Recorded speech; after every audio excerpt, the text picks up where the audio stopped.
Hey, welcome back to 2DG. We've got another trash talk just for you. I know it seems like we've had a lot of trash talks lately, but we have. But you know, we're ramping up. Hey, we've got from the time this video posts, there's just a little over, a month, I think, till Dark Lord Day. Thereabouts. A month and a week, maybe.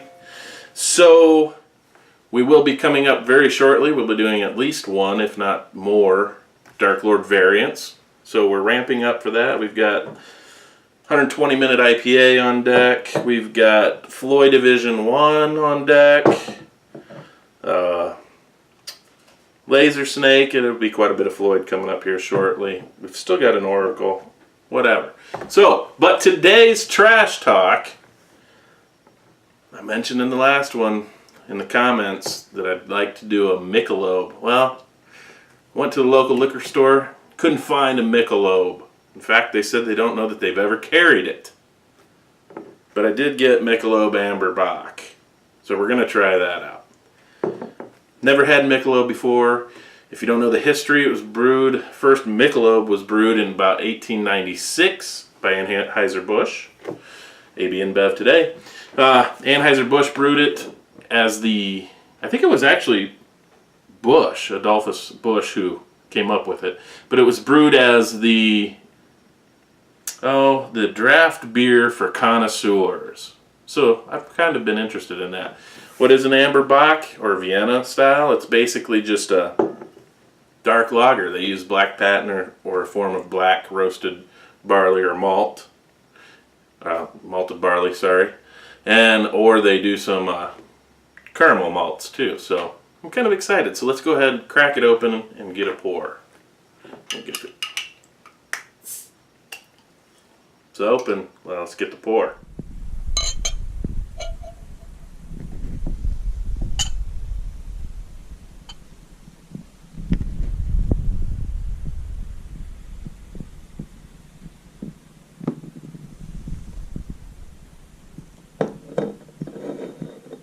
There it is. Alright, so we got the pour. The initial pour was about half a finger to a finger ahead. You can see it's dissipated already down to just a little layer. The bubbles, it's actually fairly creamy. There are a lot of tiny tight bubbles, but it's a somewhat creamy looking head. The color, well, first of all, tons of carbonation bubbles just flying up through there. The color you're probably not picking up as well, but it's a gorgeous beer. It's crystal clear. No particulates or anything. But it's got a beautiful orangey brown gold color. It kind of, as the glass thins out, it gets a little more golden. But it's almost even a orangey red hue in there. I mean, it's a beautiful, beautiful color. So let's go ahead and get a sniff. Now it's a lager, and it's your typical Anheuser-Busch lager. And you get that it's a somewhat subdued, the yeast esters and fruity note that you get from a typical Budweiser beer. There's a little bit of what I call an overripe type tomato smell from the hop. It's a little vegetative. And the slightest hint of just a dull grain. Nothing really stands out. It smells like your typical lager. Typical Anheuser-Busch lager. So, since nothing's jumping out except the color, the beautiful color, let's go ahead and give it a taste.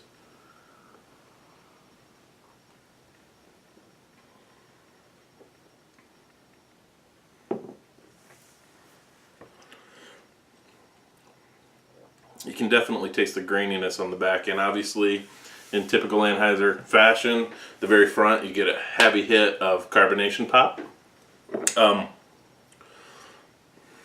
There's a little bit of a crackery malt follow through. There's a little bit throughout the middle. You get a little bit of that overripe tomato overtone.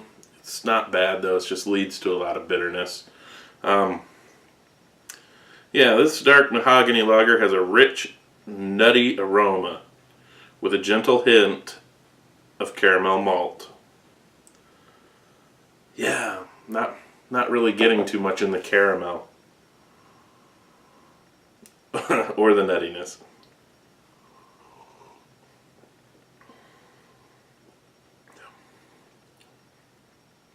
Now I believe this clocks in about 5.2%. So it's, it's not huge.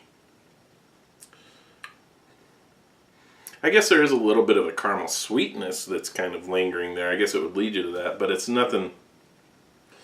It basically tastes like a traditional lager, but maybe a little bit more flavor.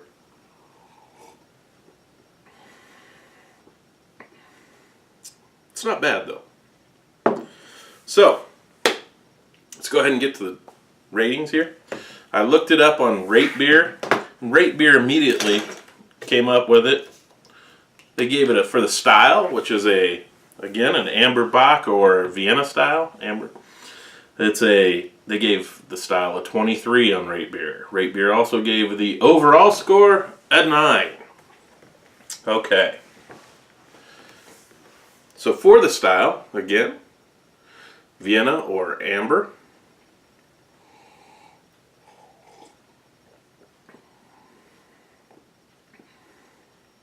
I'm going to give it a 4. I think they're doing justice to the style. I think that they're capturing what's a Vienna. It's basically just a dark lager with those, black roasted malts and caramel malts, and I think they're hitting this rather well. So I'll go with 4. That leads us directly into our overall. Overall is kind of subjective, so it's what I generally treat it as, will I pursue it again? I'm going to stick with a 4. I'm actually satisfied with this Amber Bock. I think it's smooth. I think it's got a decent flavor, and I just thoroughly enjoy this one. And I love the color. Gosh, I don't know if there's any way to make it so you can see that color any better, but it's just a beautiful color. So there you have it. It's one of my higher rated trash talks. The other guy's not here. I wish he was, because I'd like to see what he gave it. But I think the Amber Bock's actually a really good dark lager. That's a thumbs up from me.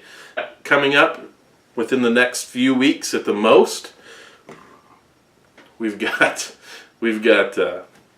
Dark Lord variants coming up. We've sat on, I think, one of these variants we've had for 2 years. We're really excited. I think we'll probably be cracking that one open, and I would venture to guess we'll probably do at least 2 variants total. Hey, it's good for the lead up to Dark Lord Day. So be sure and check back here. Go ahead and, like I said, hit subscribe, and if not, go ahead and hit the bell. Is it one of these sides? Hit the bell that's up there so that you get notified every time we post a new one. And if you haven't, down in the description we have our link. We have a link to our Twitter, so you'll know when we post videos. We have a link to our Instagram, our Untappd account, all that stuff. So check it out down in the description. Thanks for watching. This is 2DG. See ya.